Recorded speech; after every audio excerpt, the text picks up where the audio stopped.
दोस्तों नमस्कार। आज हम बात करने वाले हैं खाद को लेकर। खाद कब मिलेगी, कैसे मिलेगी। साथियों इस पर तो बात करते ही हैं। आज हम बात करते हैं 1-2 मिनट किसी और विषय को लेकर भी।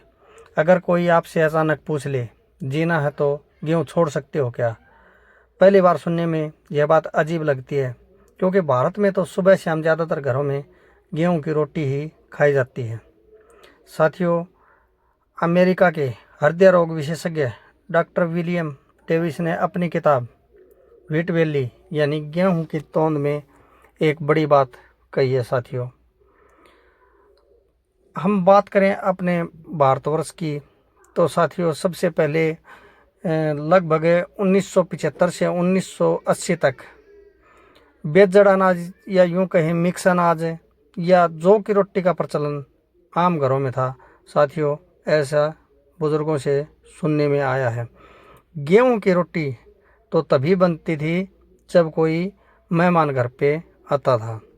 तो साथियों उस हिसाब से या यूं कहें उस टाइम के हिसाब से, कद काठी के हिसाब से सेहतमंद होते थे।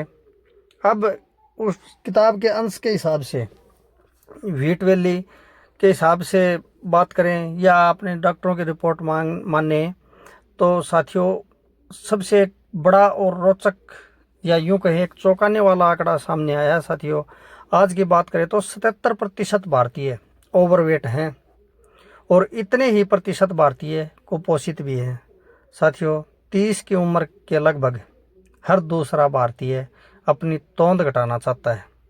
साथियों अगर सोचने की बात है, 40 साल में ये हाल है तो आगे आप खुद समझदार हो।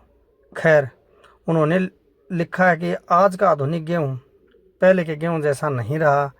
उनके अनुसार गेहूँ की नई किस्मों में बदलाव की वजह से कई लोगों में मोटापा, डायबिटीज़ और पेट से जुड़ी समस्याएं बढ़ रही हैं।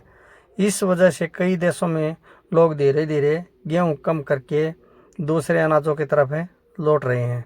लेकिन साथियों हमारी असली ताकत ही अब दूसरे अन्य अनाज को लेकर थी, वो हमने धीरे धीरे कम कर दी। लेकिन असली सवाल यह है कि क्या सच में गेहूँ छोड़ देना चाहिए? असल बात यह है कि समस्या गेहूँ नहीं, समस्या संतुलन की है। पहले भारत में लोग ज्वार, बाजरा, मक्का, चना, कोदो, रागी जैसे कई तरह के अनाज खाते थे और खेती में भी हर साल अलग अलग फसल बोई जाती थी। लेकिन हरित क्रांति के बाद धीरे धीरे खेती का तरीका बदल गया। साथियों आज ज़्यादातर खेतों में बार बार गेहूँ और धान ही उगाया जाता है। इसका असर अब साफ दिखाई देने लगा है। मिट्टी की ताकत धीरे धीरे कम हो रही है और फसल लेने के लिए किसान को ज़्यादा रासायनिक खाद डालनी पड़ती है। लेकिन साथियों अब एक और बड़ी चिंता सामने आ रही है। दुनिया के कई देशों में चल रहे संघर्ष और सप्लाई की दिक्कतों की वजह से, वैसे तो साथियों केंद्र सरकार ने कल कहा है कि प्रदेश को 15.35 लाख टन खाद मिलेगा, यानी 15.35 लाख टन खाद मिलेगा। उर्वरक और कीटनाशक महंगे होने की आशंका जताई जा रही है। साथियों कुछ रिपोर्ट्स के अनुसार कीटनाशक बनाने की लागत 20 से 25% तक बढ़ सकती है।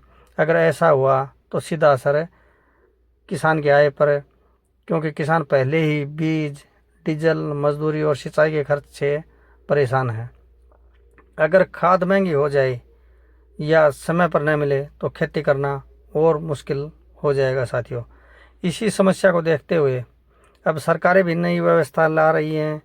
अब कई जगहों पर एग्रीस्टेक यानी फार्मर आईडी के जरिए किसानों को खाद देने की योजना बनाई जा रही है, या यूं कहें ये एग्रीस्टेक के माध्यम से ही खाद देने की एक पहल शुरू की गई है। तो किसान साथियों आपसे आग्रह है, एग्रीस्टेक आईडी ज़रूर बनवा लें। इसका मतलब यह है कि किसान की ज़मीन और पहचान डिजिटल रिकॉर्ड में दर्ज होगी और इसी आधार पर उसे ज़रूरत के हिसाब से खाद मिलेगी। इससे सरकार को भी यह पता रहेगा कि किस किसान को कितनी खाद चाहिए। और कहीं खाद की कालाबाजारी तो नहीं हो रही। लेकिन सवाल अभी भी वही है, अगर खाद महंगी हो जाए या कम पड़ जाए तो किसान क्या करेगा? यहीं से शुरू होती है एक पुरानी लेकिन बहुत असरदार तकनीक, हरी खाद। हरी खाद यानी ग्रीन मैन्योर। इसका मतलब है ऐसी फसल बोना जिसे काटना नहीं बल्कि 40-45 दिन बाद उसे खेत में ही मिला देना। आमतौर पर इसके लिए ढेचा, सनई, मूंग या उड़द जैसी फसलें उगा सकते हैं साथियों। जब ये फसलें मिट्टी में मिल जाती हैं तो वही फसल प्राकृतिक खाद बन जाती है। वैज्ञानिकों के अनुसार हरी खाद से मिट्टी में लगभग 50 से 60 किलो नाइट्रोजन प्रति हेक्टेयर तक बढ़ सकती है। तो साथियों, रासायनिक खादों को कम करके अपने हरी खाद का विकल्प तलाशने का काम निरंतर जारी रखें। रासायनिक खाद पर निर्भरता कम होगी, इससे खेती की लागत कम होगी, मिट्टी की सेहत बेहतर होगी, फसल की गुणवत्ता में सुधार है, पर्यावरण भी सुरक्षित है। तो साथियों, अब समय बदल रहा है, खेती के तरीके भी बदल रहे हैं। अगर किसान आज से ही मिट्टी की सेहत का ध्यान रखें और हरी खाद जैसे तरीके अपनाएं तो आने वाले समय में खर्च भी कम होगा और खेती भी मजबूत होगी। अब आप बताइए, क्या किसानों को हरी खाद अपनानी चाहिए? अपनी राय कमेंट बॉक्स में ज़रूर दे साथियों। वीडियो लंबा ना हो इसी कारण इसको यहीं पे विराम देते हैं। तो साथियों, जानकारी कैसी लगी कमेंट के माध्यम से ज़रूर बताना साथियों। बहुत बहुत धन्यवाद साथियों।